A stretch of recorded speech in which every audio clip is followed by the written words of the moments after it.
And we are live. Okay. So would you like me to introduce my character? That'd be great, Victoria. Okay, so my character's name is Ermengarde Ward, and she belongs to high society Boston, or at least she once did. She was raised in a very wealthy family, of great note, much to her grave disappointment. It was always sort of an outcast in her family. Not that that seemed to stop her grandmother's interest in her. Though she spent more time online reading Reddit and other websites and researching her understanding of the occult, or at least what she thought was true occult, and less time building her social web and learning to walk properly and entertain correctly and, all the things you're supposed to be learning. Still, she was called for her debutante ball along with her other cousins and other notable people in Boston. And it was not the changing experience that she thought it was going to be. During the ball, which turned out to have the expected sort of hors d'oeuvres and fancy dress and boring conversation, but then also the family ritual that she did not seem to fully be prepared for or even fully survive. This ball hosted in a beautiful hall in Boston and catered by one of the many charitable groups that her family donated to, which employed some of the homeless and disenfranchised in Boston, and somehow always seemed to have a series of unfortunate accidents that followed it, but such things are, to be expected and potentially even easily covered up. Because of how easy it should be to cover this up, I actually think that maybe it didn't happen in the heart of Boston, but maybe more north of Boston towards the town of Ipswich. Ooh. In a nice rural area. You might have been to the mansion before.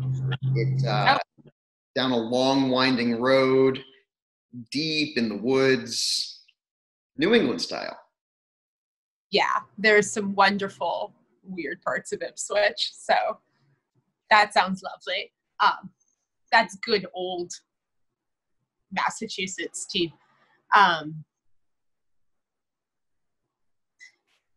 I feel it makes more sense for them to live not in Boston proper either. Boston's sort of where the society is, but not where their, big sprawling home is. But anyway, at the ball, or at the sort of party, there's a ritual held. And as part of that ritual, Ermengarde seemingly died and was discarded. Or so can be her only conclusion, because the next thing she remembered was waking up in the bottom of the family crypt amongst a series of other young ladies, some of which look very familiar to the other attendees to the ball, and some of them to the wait staff and people that had been serving or working too. No one obviously injured, but obviously not alive. With how they died, though, I think that some of them might have visible wounds. Do you feel like that's more likely on the wait staff, or more likely on the girls who were attendees formally? I think that perhaps both. For the girls, and maybe not just girls too, I think that you could have had some male cousins who are also invited to these balls. Sure. There is an extensive hedge maze JoJo's in for this story. So, as all good manor houses are, this manor house has a name. It is Windham Manor. And in the hedge maze, you were introduced to this idea by your family after a night of dancing and socializing, which maybe Ermengarde, is that how you say your name? Mm-hmm. So you have some dots in socialize, so you were doing pretty well during that aspect of it. But then you were brought outside and told that there were going to be further festivities, fireworks, and things like that. By this point, you were already exhausted, if not physically, just exhausted of the social tension in those rooms. And as you are led out towards the hedge maze, each cousin, and only the cousins are invited to attend this, is handed a flintlock pistol. Oh, I like that. You're brought out to the hedge maze, where you are told to enter in one at a time. And before you enter in, your grandmother, who is standing with a number of strangers who you haven't necessarily met before, including a frail, older-looking woman as well, much older than your grandmother, who is in surprisingly good health, very spry for her age. And there's this man with like Moana Maori tattoos all over his face. He's huge. He looks very out of place in the otherwise very white crowd. And he is holding a white rabbit. The rules of the game are explained to you, and it doesn't sound too much different from other elements that you had probably encountered on family hunting trips. They're going to release the rabbit into the maze. And after they release the rabbit into the maze, all the cousins go into the maze and try to catch the rabbit. Okay, I like this. Fox hunting trip meets like Harry Potter. Very Goblet of Fire. Yes. Yeah. So I like that too, because that makes a really good excuse for why things go wrong. Yes, indeed. In fact, what could go wrong with handing a bunch of essentially teenagers still? You're 18, 19? Yeah, I would say like 18. Okay. And I would say probably... Your months, why would that ever be a bad idea?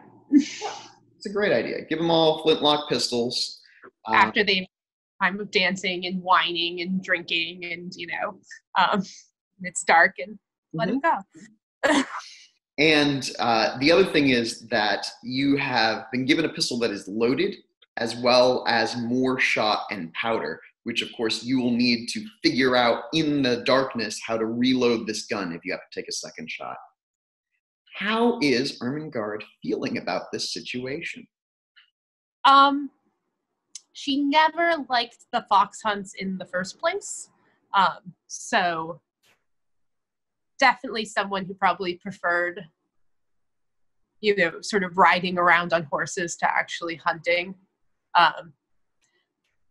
So not loving this, but is also happy to be removed from the conversation part and figures it's fine. She won't actually really pursue the rabbit that heavily. She can wander around the maze. She can avoid people in the maze. Wait to hear enough other shots, a yell of excitement. Great. She'll shoot her musket or her flintlock into the air or into the ground or something, so it seems like she's made a good try of it, and then can come out looking, well, I tried, and hopefully get to go to bed soon after. I like it. It's a very good plan. What could go wrong? What could possibly go wrong? There are different edge mages stop bullets perfectly. So the maze is quite thick, at least 5 feet where you can see it, and quite tall, at least 20 feet tall. It's been grown for generations. And there are multiple entrances to the maze, and each cousin is led to a different entrance of this maze. The entrance that you are led to is kind of away. Oh, it's Charlie. Hey, I just got to work. Took my after work shower. What's up? Are you still alive? We just started the Awakening, so. Oh my god, I'm just gonna listen in and pet the cat in the background. Sounds like a great idea. Cats on both sides. Woo! Cats for the win. Protect our souls. Thank you for not making it hunt a cat, or I just would be like. Actually, in my other vampire game, I had a starving vampire, and he happened to run into a cat. She was just about to frenzy, and she refused to eat that cat. Good vampire. This same vampire, however, was willing to murder a dog walker and drink all of her blood. Kitty cats. Understandable. Kitty cat's very nice. Oh. You couldn't drink me. I'm putting out kitty. I could catch a bunny though. All right, sorry, as you were. So you're kind of like on your own, and the opening shot rings. So there's the first gunshot. Okay. Probably flinch, a little bit. Never really enjoyed that sound. And wait a second, like maybe this is all over already. Someone already got the rabbit. And decide that probably the best course of action is to kind of follow the perimeter of the maze the best I can, knowing that most people are probably trying to go as close to the middle. Now, following the perimeter is probably much harder than it seems. We're trying to take a look at like the sky and use it as a general reference to see that hopefully I'm kind of staying towards the outside. Can I hear the party a little bit more? Things like that. Yeah, I think that this would be a great time for our first roll of the game. All right, grab some dice. Jojo, do you want to get dice for me? No, you don't. You're a cat. We can just cut this part out. Oh no! Oh! It cut to a picture of you holding an adorable kitten.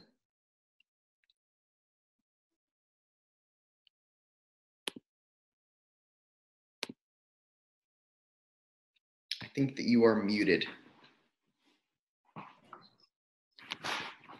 Sorry, I muted myself. It's D10s, right? That's correct.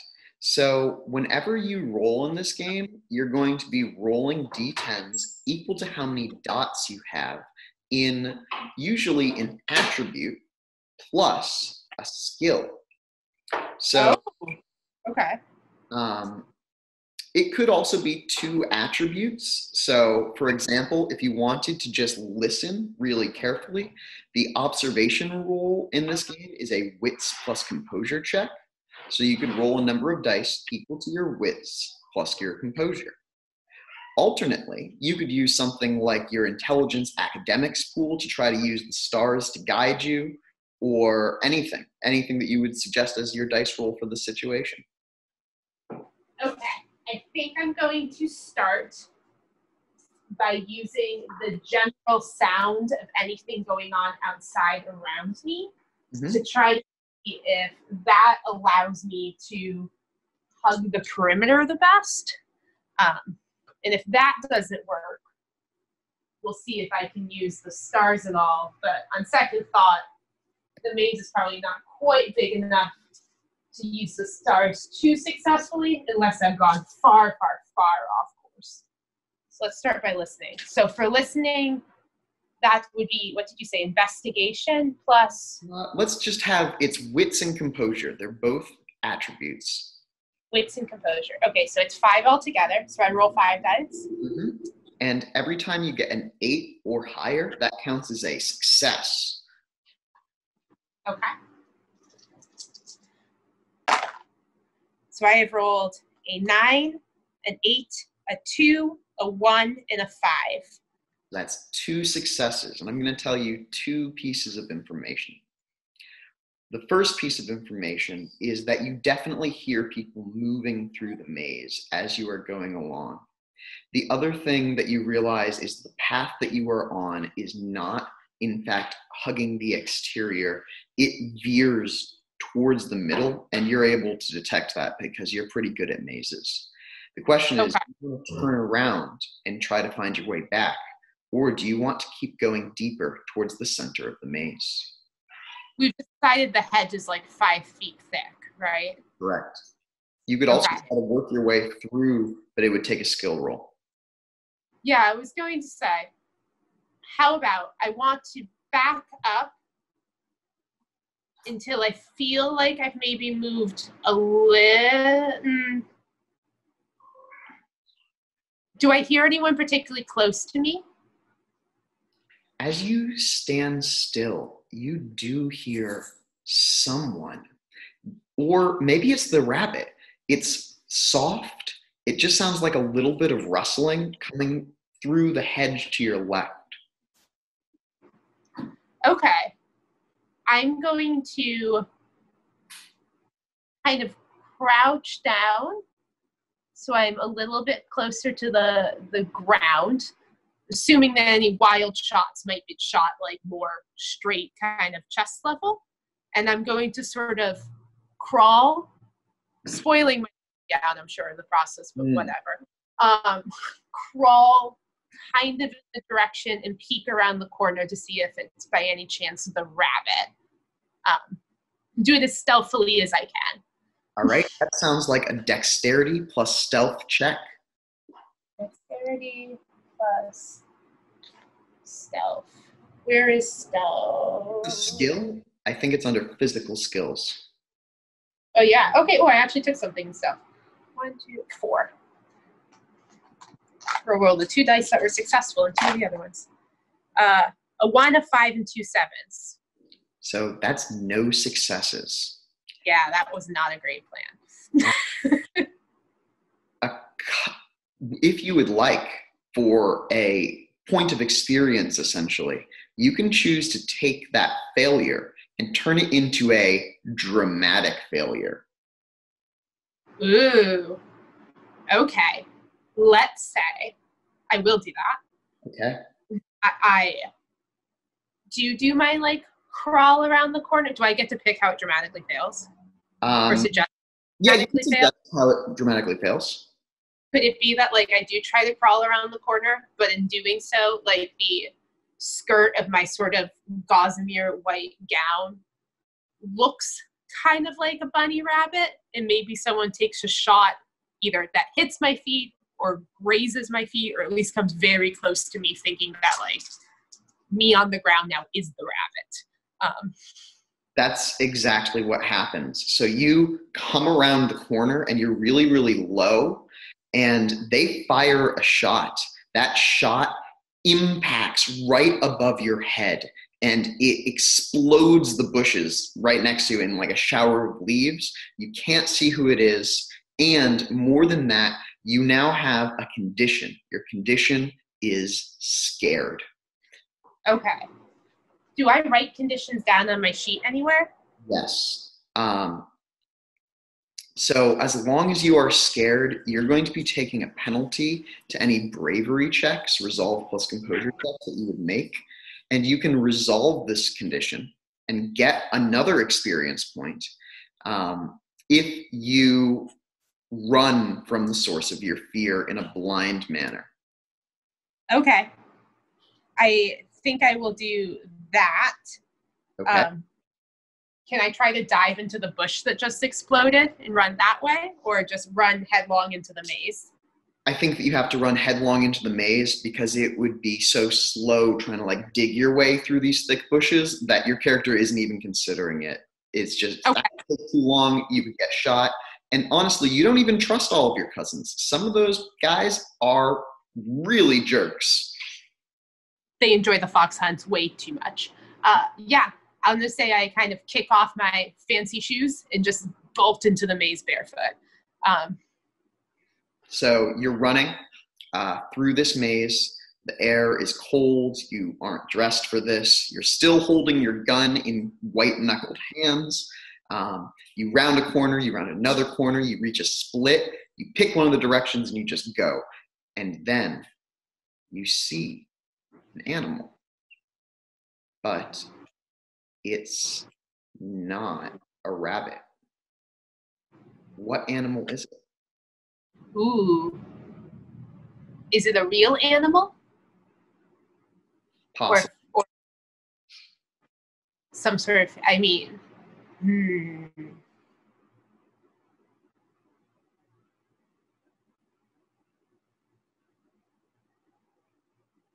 Can it be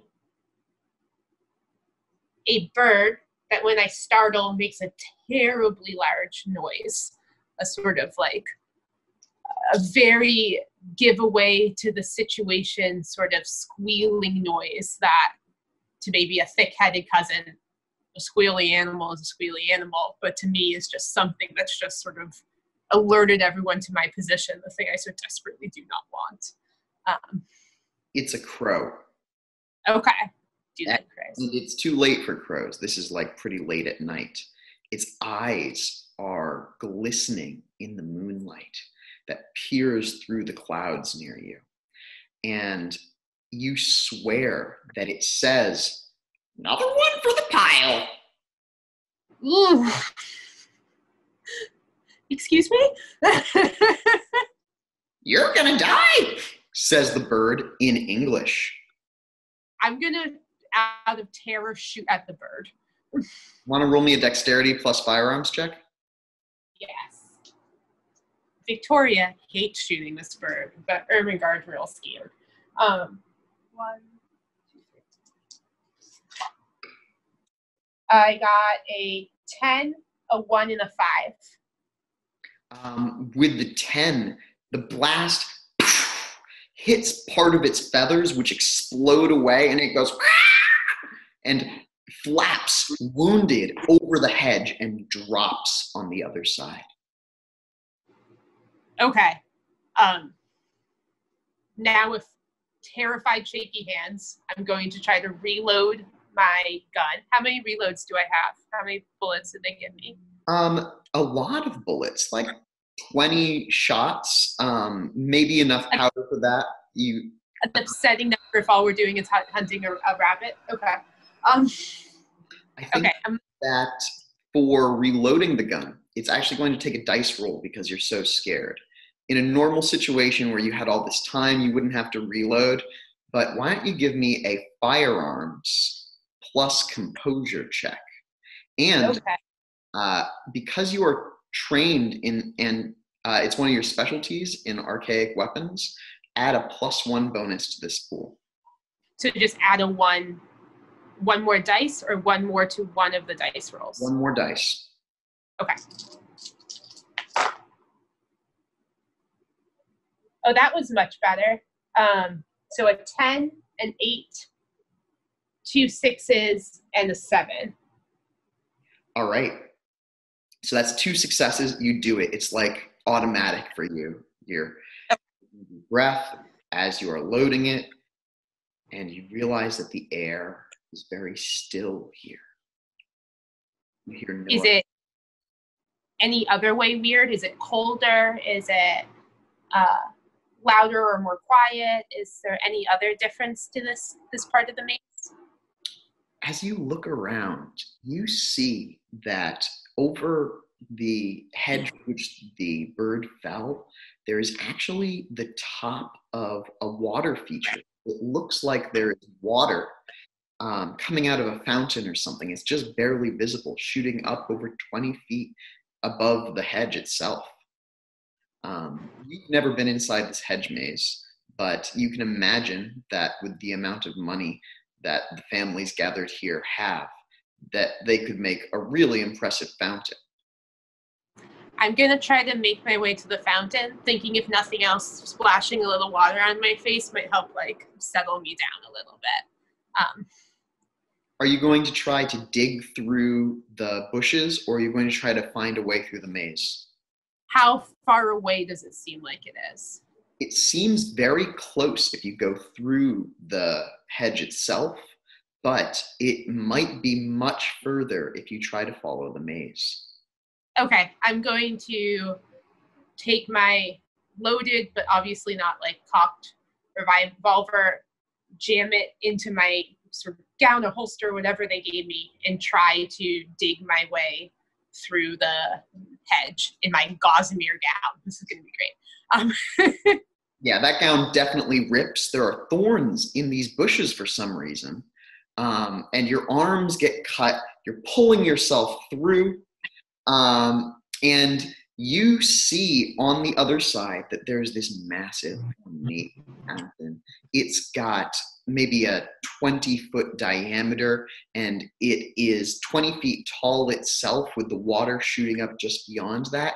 It has all of these different, almost inhuman faces. They're like gargoyles and screaming angels, women, children, people who they look like they have too many eyes. And as you're looking at the fountain, it starts to get disturbing. But just as that's happening, you see motion.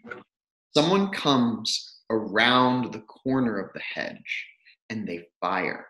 You're trapped in the hedge as they do this, and you see the bullet almost in slow motion, a round spear coming towards you. You hear the crow cry, and then it sinks into your chest, and you die. Ooh. So did not win the hedge mage game. You are pulled lifeless from the hedge, across the grounds, back to the manor, into a side entrance, not near any company that would object to seeing a dead body dragged through. The person who is bringing you brings you in. Hold on, 1:30. You're freezing. Give me one. Absolutely. Okay, that should be better. You are dragged into the castle itself, and you are laid on a wooden table. A lever is pulled, a la Sweeney Todd. A mechanical engine flips the body down onto a massive pile of bodies.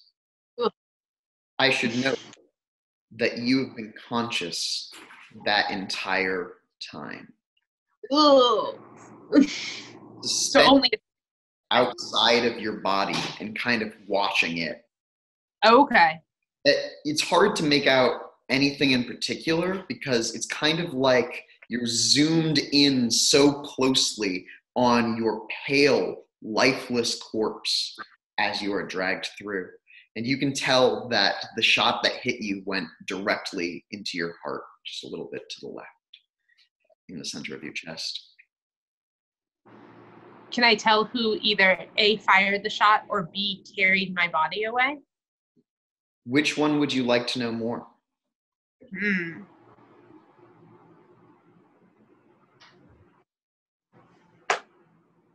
Carried my body. The person who carried your body was that tattooed man. The guy who's got all of those Maori tattoos on his face and on his arms. He's wearing a long, beaten, weathered coat. And he looks as though this doesn't faze him at all. He says nothing to your dead body as he puts it on the table. And emotionless, he pulls the lever. Obviously not the first time he's done this. Or so it would seem. Okay. How upsetting. Also upsetting is that you recognize several people on the pile of bodies here with you. One of your favorite cousins.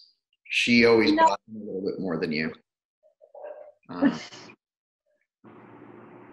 And you also recognize several of the servants who you saw here at the party. There's something different about them. And even as you are floating above your own body, you recognize that they are pale, paler than when you saw them before. What do you do? Am I back in my body yet, or am I still floating up above? Right now, you're still floating above your body, above this pile of bodies, someplace dark. Okay.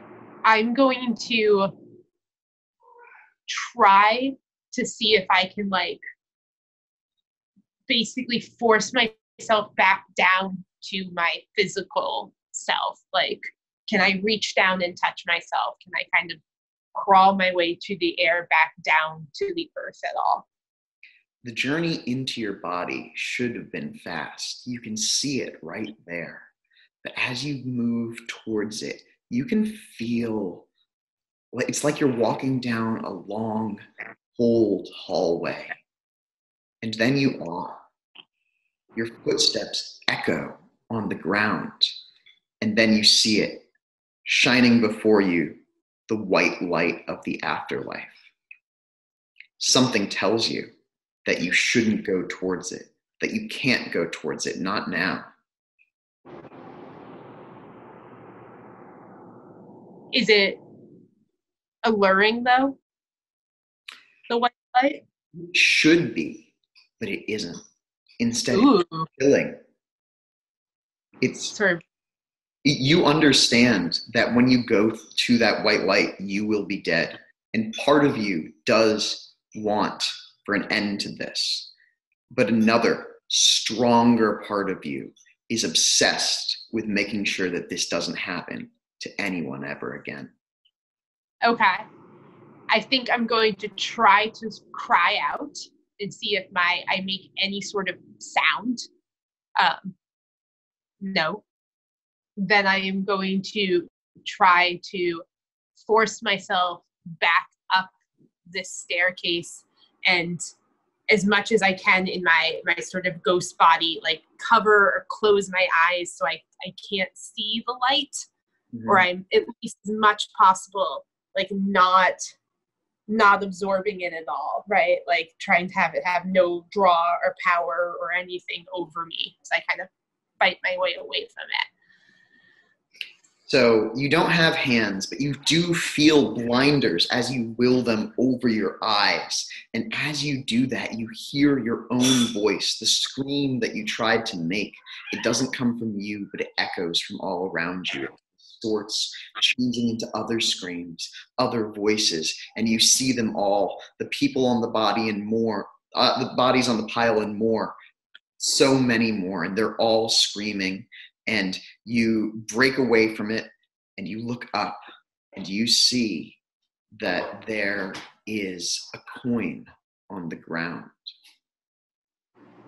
It's small and kind of like a grayish silver with a skull upon it. Am I still the ethereal version of myself? Okay, I'm going to see if there's any way I can reach down and grab it despite not having like a corporeal body, or will it towards me or something. In some way, try to grab said coin. Also try to will myself to block out my ears in the same way I blocked out my eyes. All right, you'd make it to the coin with a hand that is more a hand than you had felt it before, and gossamer fingers touch the cold edge of the coin and pick it up towards you. You can see now that there is kind of like a gray nothingness wasteland around you. And you can hear somewhere in that wasteland that there is kind of like it sounds like metal dropped from a great height. It's like coins clattering. What do you do? All around I can hear that sound? On the ground you can hear that sound. And does it happen as soon as I touch the coin? Yes. Okay. I'm going to try to squeeze harder onto the coin and see if the sound either becomes more or less. More. As you think about the sound and as you hold the coin, its edges biting into your ghostly hands, it becomes louder and louder until it's almost like a waterfall of noise. And then when you open your eyes, you're standing at an old-fashioned teller's table, like you might see at a bank, like a Gringotts even. Okay. Behind the counter, there are a number of small men. Their skin is gray and kind of misshapen, and you can't look at them for too long unless you really focus in on it. And around you, there are also all these featureless shades. Like you feel that they are dead, but unlike you feel like they have no agency. It's like they're mindless. Going up to the counter, one at a time, they present paperwork to the counter, and then the ground drops out from underneath them and they fall away. This is a totally different space than the crypt, right? Like I can't see my actual body or anything anymore. Mm-hmm. Okay. I don't want to fill out that paperwork. Are there other coins or anything that seem to have been the source of this sound that I can see? As you look around for that sound, you can see that instead of a wall behind those small gray men, there is actually, it's like a waterfall of those gray coins. They look identical to the one in your hand, and they're just pouring down from the vast blackness, and they head down into another vast blackness, but you can hear them hitting something down there, a concrete ending.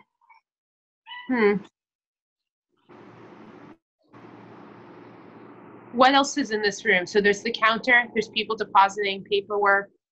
Are there doors or anything into or out of this space, or does it just seem to be this as far as I can see? As you look around, you see that the featureless specters who are with you make a line that goes out these massive golden doors. They are extravagant, and you can't see much beyond them, but you can tell that the line extends for quite some distance. There is also a staircase. It's an old black iron spiral staircase, no guard railing. Up or down? Okay, first I want to sort of reach out and touch one of the specters in the line. Do they respond to me as I try to reach towards or through them at all? Yes, your hand touches them, and as you do, it looks like your cousin. It looks like Sarah. She's on the pile. I try to shake her as if I could maybe wake her up, sort of frantically shake her. She responds like a child who doesn't want to get up for school. It's not time. I don't wanna. I'm going to try a second time and again try to use my voice to see if I now have a voice too, and plea with her, get up, we can't stay here. You can't go up to that window. Come with me, we can get out. and just try to pull at her a couple times. Yes, you hear her kind of like talking to you, but her voice is echoey, garbled, and you can hear your own voice now. You can tell it isn't coming from your mouth, though. You forcibly pull her from the line. Okay. She's not getting up, though. She doesn't want to. So you could pretty easily forcibly pull her, but she seems resistant to move. Okay.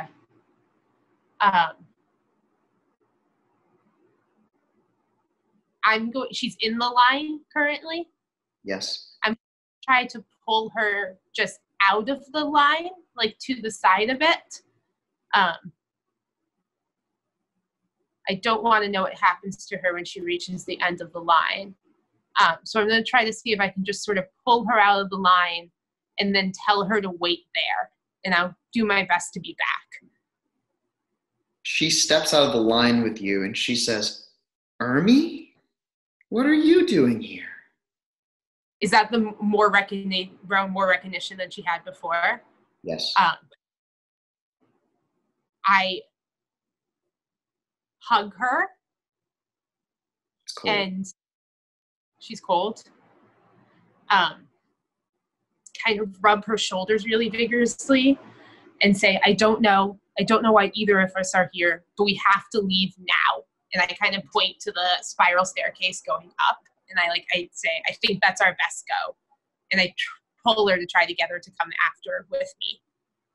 Okay. She follows you up the stairs, kind of entranced.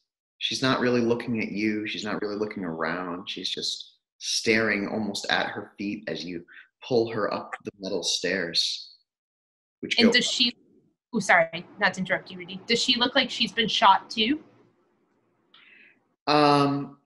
There is something strange about her. And as you think about it, you see that she has this, her dress has been ripped open and there's a hole where her heart should be, a massive bleeding hole. And you can see her ribs that look like they've been pulled back. Oh man. That's more than just plain old first aid. Okay. Panicked from that observation, kind of grab her hand and pull harder as we go up the stairs. When you go up the stairs, they seem to go up for quite some time. Are you looking up, down, or just at the stairs?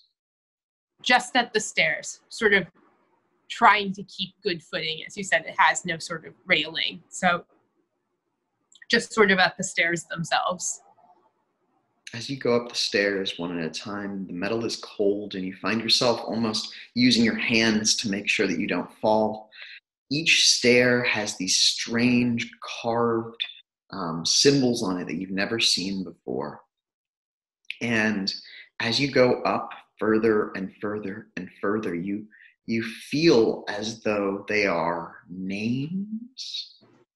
And then you emerge into a small stone room. And there is a black slit, almost like an oval to nothingness. And from that slit are pouring a multitude of these small lead coins. They tumble down through grating in what you know must lead down into some sort of slide that pushes them back there. The room is featureless except for a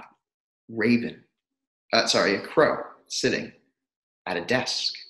The crow is writing with a quill on a piece of parchment. Does the crow have a damaged wing? Is it the one I shot or a different crow? The crow is missing a wing. Okay. I do my best sort of, formal kind of nod and ask the crow, can't believe I'm asking a crow for help. You sort of run up to the desk and do the polite sort of greeting, and then kind of run up to the desk and more imploringly say, can you help us? Can you help my cousin? She's gravely hurt. The crow sets down the quill and looks up at you. Instead of having vibrant, life-filled eyes, the eyes are gone, rotten away. And the crow says, nothing's free. I back up away from the crow real fast. As far as I can get to the other side of the room. You press yourself against the cold stone. It feels like almost soft clay, though. It looks like hard stone, but you can see that it's kind of like spongy as you press your body into it. Okay, I keep pressing. Probably the way that every shy person has always wished they could disappear into a wall, and really kind of will myself to like push myself through this wall if I possibly can. Are you pushing face forward or backing into it? Backing into it. You push yourself back, further and further. You see your cousin walk up to the desk. She's saying something to the crow. And the wall that you are pressing into pulls away, and you can feel a stillness outside of this tower. Do you turn or do you jump through? I'm going to say that, like, I just keep pushing, so I jump / fall through if the wall suddenly gives way. The wall gives way, and you fall, but your leg doesn't come all the way through. The rest of your body pushes through, and your leg gets caught. You're hanging upside down, staring into the underworld. Every corner you can imagine, all the deaf here. These are the souls who have not found peace. This is the land of regrets. There is something soul-chilling about it, that you know that you're not supposed to be seeing this. Okay. I'm, with all of my no strength, I'm going to try to fold, or anyway kind of try to fold or crawl myself back up while yelling, Sarah, Mr. Crow, someone help me, pull me back. As you scramble upwards, you see Sarah. She's extending a hand and she pulls you back in. The wall kind of like reforms around you. Okay. And she pulls you in to a hug as she pulls you up, and she says, I can pay the price for you. What? And she just turns and she looks at the desk where there is no crow now, but a skeleton. Okay. Crow skeleton or human skeleton? Human skeleton. Like death in a black robe. What are you talking about, Sarah? What price? She doesn't say anything. She just stares impassively at the desk. Okay. I'm going to walk up very slowly and kind of look at whatever is out on the desk right now. It's a list of names. He's writing this long, expansive list of names. And you see your own name at the bottom of the list. You also see Sarah Ward, and others that you don't recognize. He's halfway through writing your last name when he looks up at you. The skeleton, that is. Do I still have the coin? You do. I'm going to shaking-handedly put the coin out towards the skeleton. and ask, oh, nothing initially. I'm just going to silently hold the coin kind of shaken-handedly out towards the skeleton.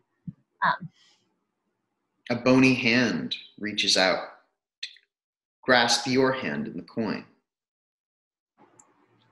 And it takes it if you release it. How does it feel to have to let go of the coin? Positive, negative, neutral? It feels significant. Okay.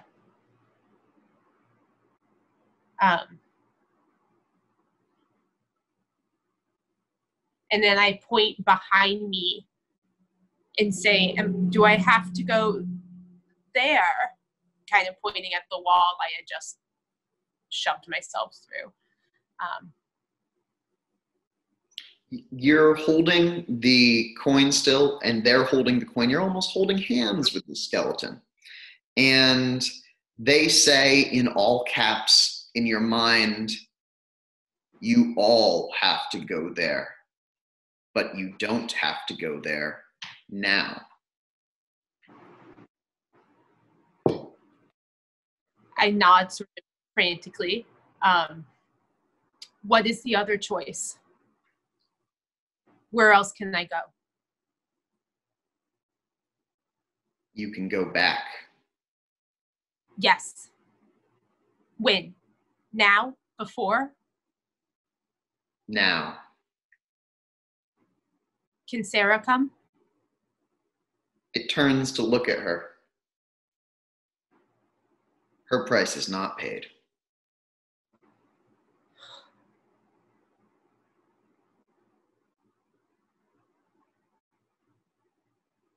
Do you know what happened? Do you know how I got here?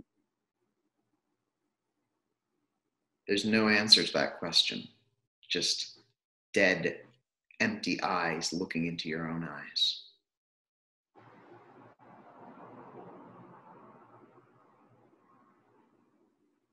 And I look at the wall behind me again, and I look at Sarah, sort of the empty hole that is Sarah's chest, and back at the skeleton and say, take me back. Take me back. You release the coin. He places it on the desk next to a small bag of other coins and strikes your name from the list. And then you wake up in your body with a gasp. Sorry, that wasn't supposed to be Foley, but it worked. It is at this point where you can now use magic. So for the viewers at home, what arcana does Ermengarde have?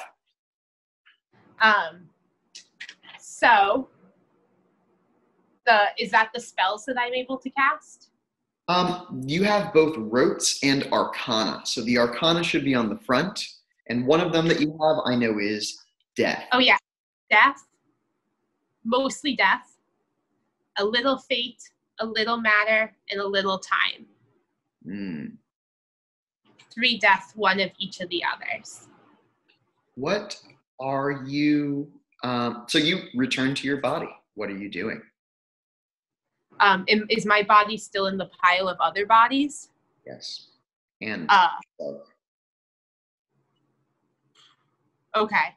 So probably initially unceremoniously kind of pulling myself up away from the pile and, again backing up, against whatever the wall is. Probably being pleasantly surprised to not sink into said wall that I back up against. Mm-hmm. Can I see Sarah's body in the pile? Yes. I try to pull her body out of the pile and shake it and see if there's anything there, if she's at all still present in her person, feel for a pulse, anything. Upsettingly, she's a little hard to pull from the pile because there are more bodies that have fallen on top of her. Okay. And you do it and see that she is missing her heart, just as she was in your vision. Okay. Probably immediately let go of her.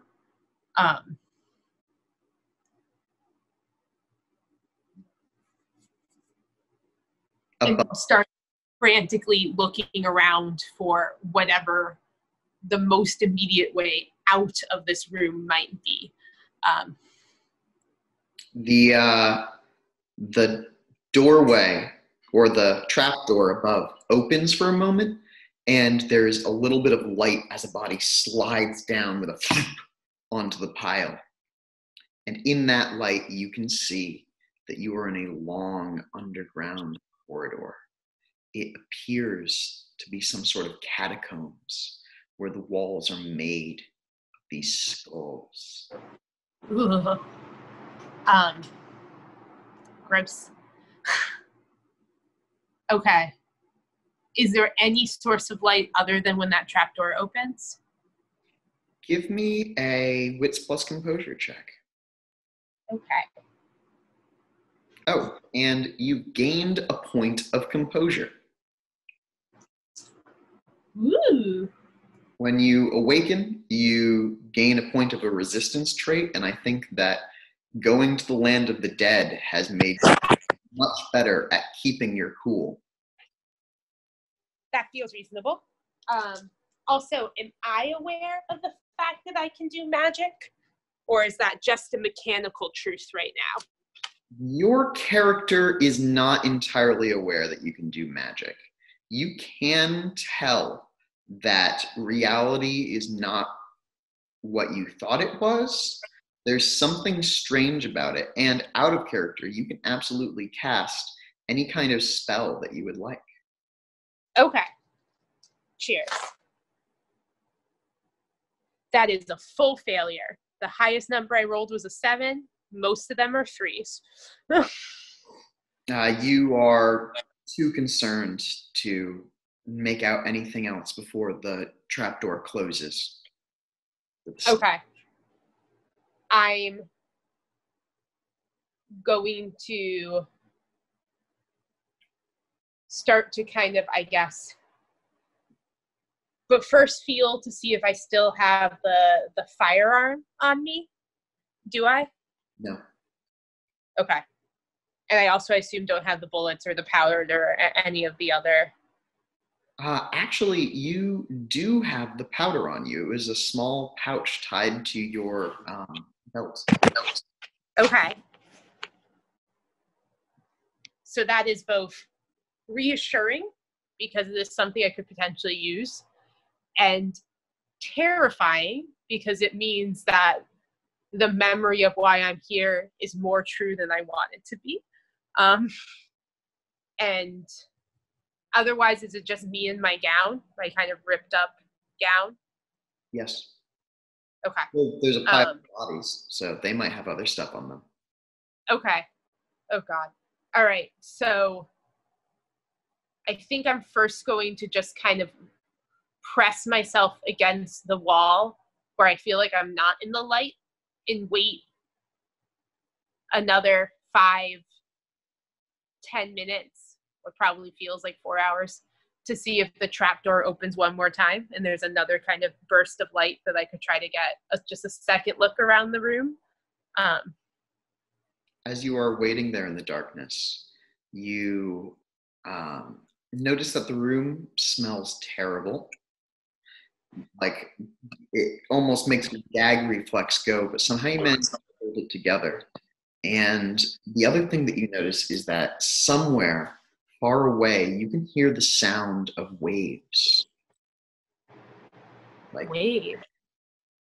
the house was pretty close to the shore, but not that close.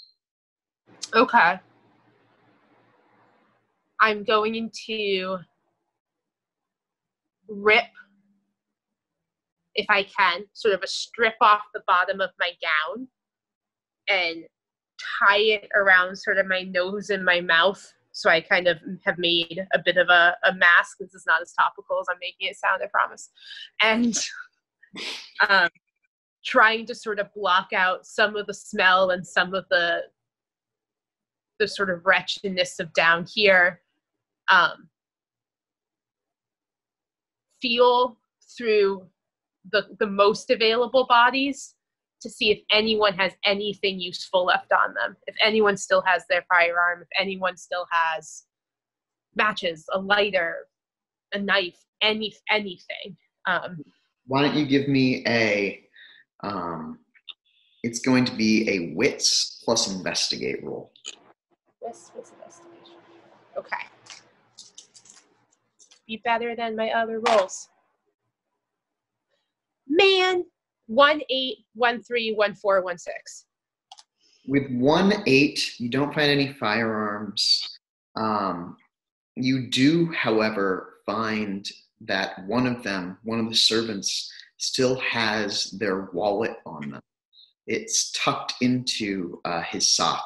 As you search their pockets, all the things have been put in their pockets. Okay. I'll take that wallet. Is there anything in the wallet other than identification? You feel that there's some pieces of plastic, like credit cards. There's no cash. Maybe there's also like some identification in there, and there is also a matchbook. Okay. I take the matchbook out and kind of tuck it into the blouse of my gown. And then I return the wallet. Actually, I go to return the wallet and then think again that maybe knowledge of somebody, they probably aren't using it. I tuck the wallet into my gown for the moment too, but separate than the matches. The matches I had put very sort of separately and very, very carefully away. And now I guess I'm going to start feeling myself along the wall of the room, seeing if I can kind of follow the tunnel, hopefully towards the ocean sound, if at all possible. I was going to say that there are actually multiple means of egress from here. There is one that sounds like there's that ocean sound coming from it. And as you start walking in that direction, you hear another sound come from behind you, back by the bodies. It sounds like...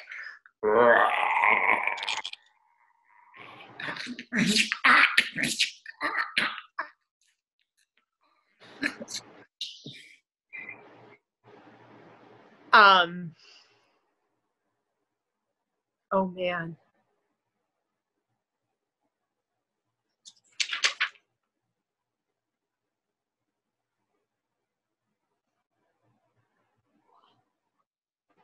So I do have are you saying that I could use the spells without knowing that I know how to use the spells? Okay, so I do have one that's ghost summons, which I believe like brings a ghost that's close to me. So can I unintentionally cast that spell? Yes, you can. So, in this case, what you're going to do is you're going to roll your gnosis, which should be 2, plus your death, which should be 3. Okay. And is there a maximum number of times I can use each spell a day? Does it use up energy? Some spells do use up energy, but death and matter spells do not typically use up mana for you. Okay. Ooh, that was way better. 3 8s, 2 4s. Okay, with 3 8s and 2 4s, you sense something near you, pulling you in that direction, pulling you away from here. Okay. I go with that feeling. Okay. You You move quickly following this sensation, and it's like you don't even need to feel the wall to know where you're going. Moving away from that disturbing sound by the pile of bodies, you run through the labyrinth of this crypt. It's massive, and you can't even tell how long you run, but you can tell that the sound of the ocean is getting louder and louder. And then it breaks, and you see a little bit of light ahead. With the little bit of light that's reflected on the walls here, you can tell that the skulls on this section of the labyrinth all have elaborately carved symbols on them. And there's also a number of urns here set in these little alcoves. The direction you continue to go in that way? Or do you do anything else? I'm going to pause. Do I still feel the tugging me farther along? You do. In fact, okay. You feel like someone's waiting for you, like you're late. Ooh, I'm always late. And I will continue on then with sort of that very mundane feeling of always being late. The passageway opens up into a cave made of smooth stone. There is a man standing at the entrance of the cave. He is an apparated ghost, kind of blue and translucent, and you've never seen a ghost before. Not a real ghost like this, but you've seen some weird things. He's dressed in very upper class. He's got a long coat. Looks like the kind of coat that your cousins might have used to go hunting.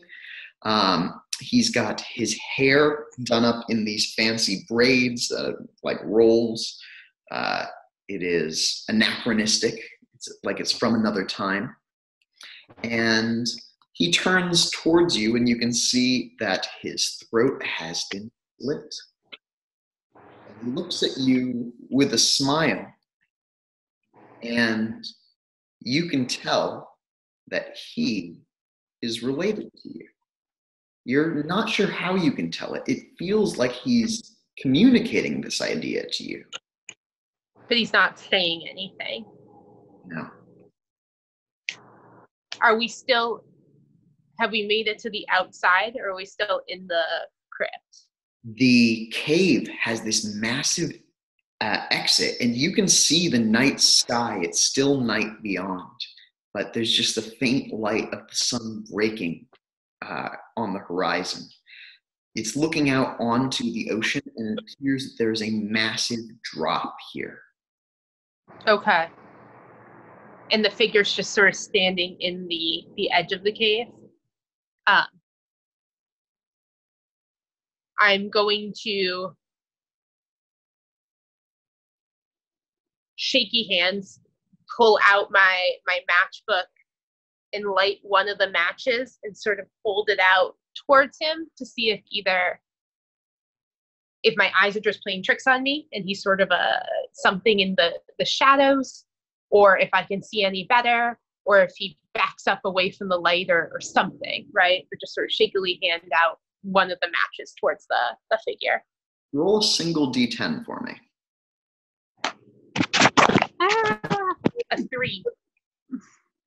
With a 3, the match doesn't light. Would you like to try this match? I will try. How full is this matchbook? There are 7 matches. 6 now. Okay. I will try one more. 5 remaining matches. A 7? It lights and then it dies in your hand. Fizzles out. Okay. Okay. You light a 3rd match? Yeah, I'll try one more time. This one lights. You don't even have to roll. Oh, thank God. And the light, which opens out onto this area, seems to pass through him. In some way, he's there, but he's not there. Okay. I hold the match for, the precious 10, 15 seconds the match exists for, and then drop it to the ground. With the light from the match, you can see that here, towards the entrance of the cave, there is some sort of carved circle. It looks like a pentagram with a skull sitting inside of it. A carved skull or a physical skull in the center of the circle? It is a physical skull, but it has also been carved. Ooh. The ghost looks down at it.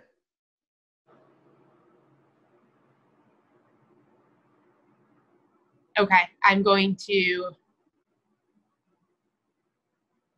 reach a hand slowly out to the ghost, again in the most polite way I can think of, and say, "Nice to meet you." You sense the warm greeting in return. They introduce themselves as Byron. Okay, and this is all happening in my head, right? It does seem to be. Okay. Byron? Byron.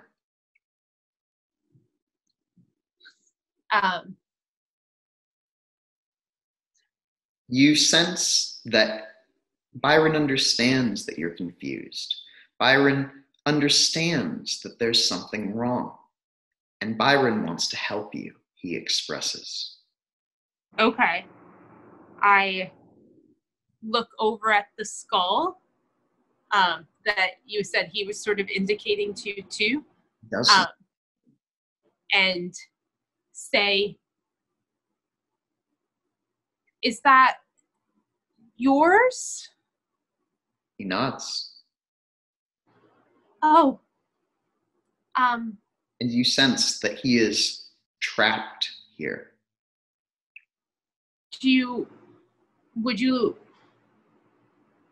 Should I touch it?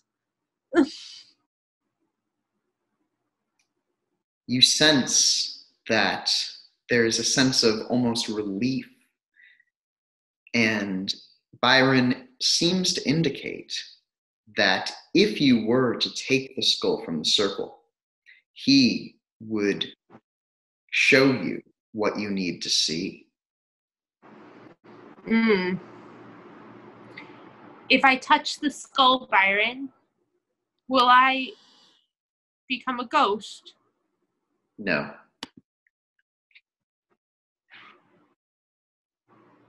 Am I currently a ghost? Also no. Okay, I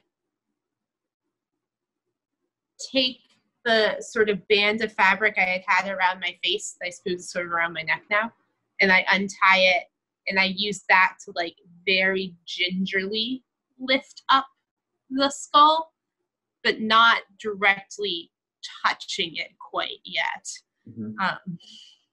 And take a better look at it. What's carved into the skull? The skull is carved with those strange symbols. They remind you of the stairs, those metal stairs that you climbed in that vision. And as you take the skull from the center of this circle, the stone that is underneath it cracks. Oh no. Byron sends you a vision. It's extensive, and you'll return to this vision and experience more of it later. But the summary is that you now understand that your grandmother is actually your great, great, great, great, great grandmother. And okay. she slit Byron's throat because he was a rival. And you also understand that she has been doing this for a long time.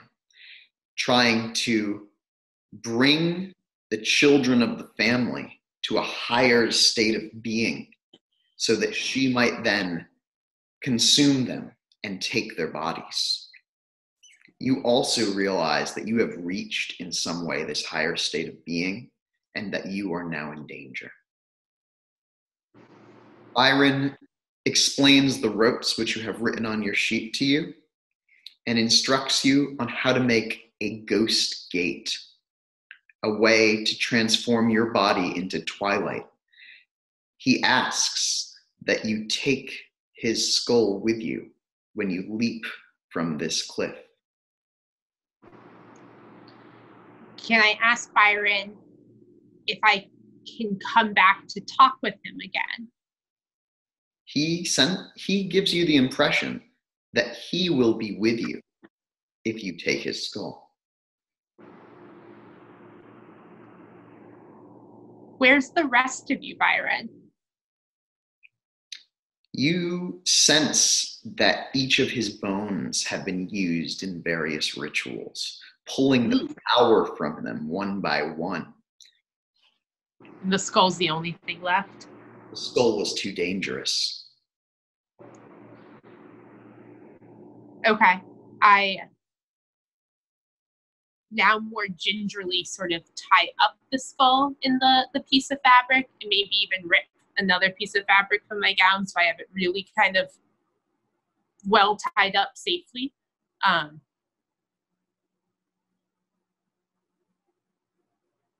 And is his apparition still there right now, though? Yes.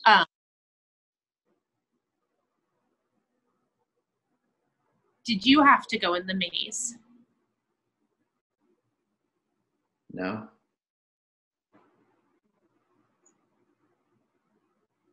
If grandmother finds me, will she kill me too? Yes. Where can I go that she can't find me? Austin.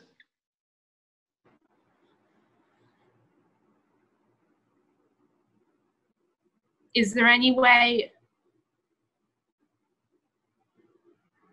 to bring you back, Byron? No. The dead should not be brought back.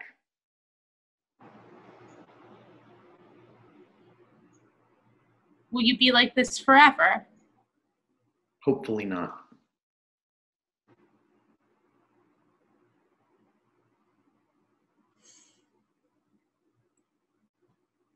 Do we have to do anything about the circle in the crack? No. But they know that the skull is gone. And there is one more thing that you must do here. Yes. You have to go and take your mother's ashes. How do I... Wait, I've never been here before. How do I know which one is hers? And I sort of like gesture widely to the fact that there's so many of them. This is where they keep the most recently dead. And she is here. And he gestures to one of the urns. Okay. I kind of skull in one arm, gingerly try to take that urn off of the shelf. Is it like a sealed urn, or is it more of a like vase type urn? It is a sealed vase, both. It's got two big handles. It's sizable and it's heavy too, massive and gray. Okay, I pull it off the shelf. I am not strong. Why don't you do a strength plus dexterity check then? Okay, let's hope I don't smash a bomb. If you'd like, on any roll in this game, you can spend a point of willpower to roll an extra 3 dice. Okay, what do I... So in this case, it would be your strength dots plus your dexterity dots. And if you'd like to mark off one of the boxes underneath your willpower, you can add. Do I ever get those back, or are they gone forever? You'll get willpower back when you rest or when you fulfill your virtue and vice. Okay, I will expel one in hopes that this is more successful. How many more dice does that get me? 3. Okay. Oh, I'm glad I did that. I rolled a 10, an 8, an 8, a 1, a 1, a 2. 2 opposite sides. 2 1s, 1 2, 2 8s, and a 10. With 3 successes, you can, with the 10, roll the 10 again, actually. A 1. Yeah, with 3 successes is enough, though. You get your arm underneath it, and you are now holding this heavy thing. You can take the whole base with you if you'd like. Or Okay. you can set it gently on the ground. For now, I will take the whole vase and the skull, and look back at Byron and say, is there anything else before I go? No, they're coming. Okay, and then out into the moonlight I go. And as you do, you become a translucent ghost, and you drift down and into the waves. You follow Byron, and soon wash upon the shore, or walk from the waves onto the shore, where you see 2 crumpled bodies, a woman with short-cut brown hair. She seems familiar, and a man in his mid-30s. He's in a destroyed tweed suit. The arms, both sleeves of them, have been ripped from the suit, and both of them look worse for wear. They have a large amount of blood on them. And that's where we'll begin our next session, because those are the other 2 player characters. Ooh, all right. Oh, really, that was wonderful. I'm glad you enjoyed it. Quick note, we've finished most of your character, but we still have 2 things left to do. Virtue and vice, and your ambitions. Is that what it's called? Aspirations. That's the one. Aspiration. Okay. So for your virtue and vice, your virtue is the best thing about Ermengarde, and your vice is the worst thing about Ermengarde.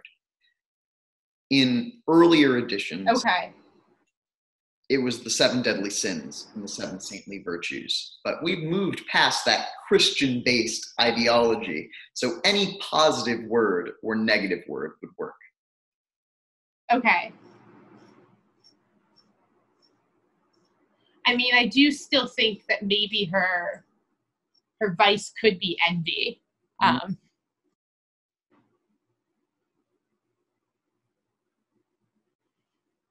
Envy of another life. Envy in basically envy in the sense of, in a way that I think is so characteristic of people with a lot of privilege, is that just desire to be in any situation not theirs, in that sense that like every other reality has to be better than this reality. Maybe that would be best exemplified with the sentence, I'd rather be anyone else. All right, like that.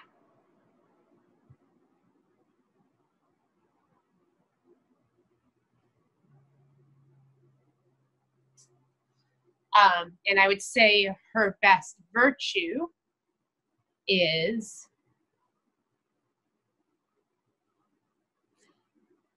that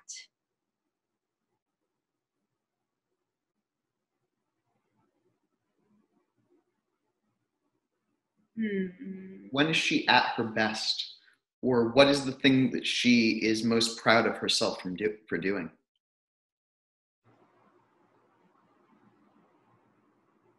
I think she is at her best when she is talking with people online. So I think it's that she can be very charismatic and quick-witted. But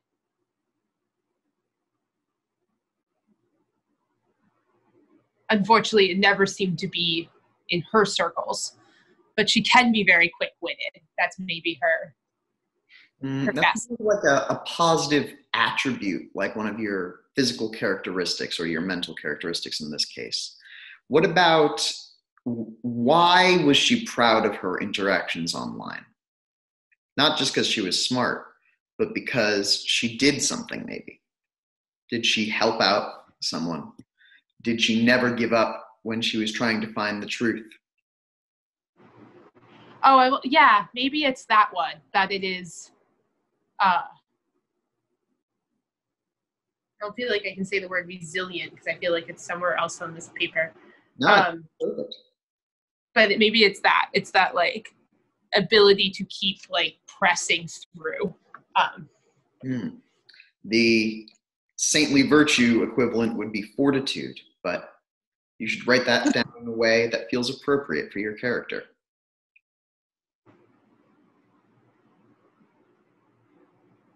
I'll start with resilient. I'll see if another word comes to me that feels more appropriate.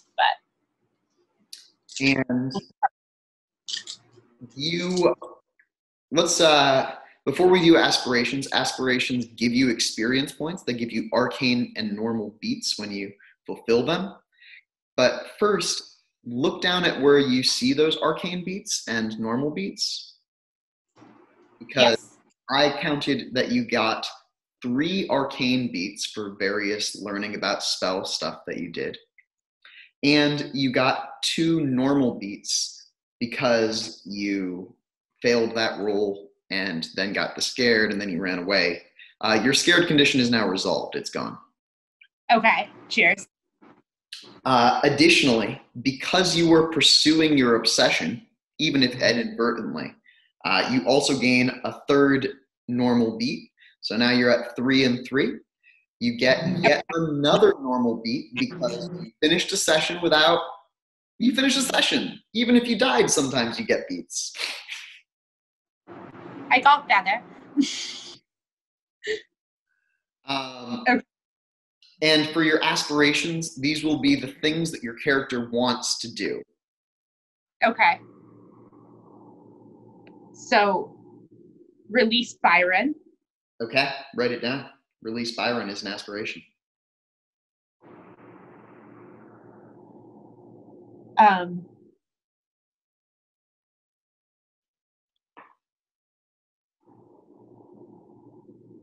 Do they have to be big aspirations? And No, can I develop more aspirations as we go along?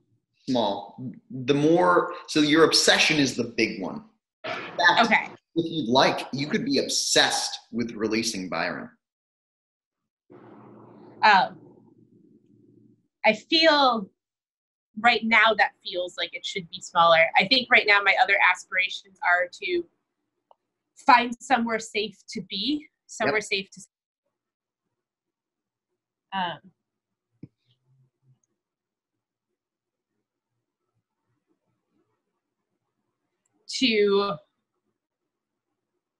get a hit.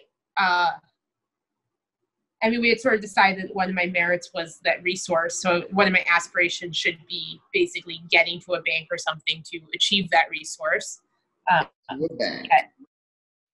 To a bank, but a real bank, not a creepy ghost Gringotts bank. And maybe get myself clothes that are not a ripped up ball gown. Get new clothes. Very material goals. I like that. Okay, yeah. So get somewhere safe to stay, get some sort of money, and then I'll say that stay also involves fed, and then get, myself attired in something that is less unbelievably this. Do I still have any of the wounds from do I still have a gunshot wound or the scratches on my arms or anything? You do have the scratches on your arms, but they aren't any damage. And as for the wound on your chest is scabbed over with this strange gray skin. Okay. So that is not particularly concerning at the moment. So yeah, I'm going to say, release Byron's currently an aspiration, but maybe that will move to an obsession. But somewhere safe to stay, money, and clothes that aren't these, I think are the initial goals right now. Great. I'm looking forward to our next session. Yay! Thank you!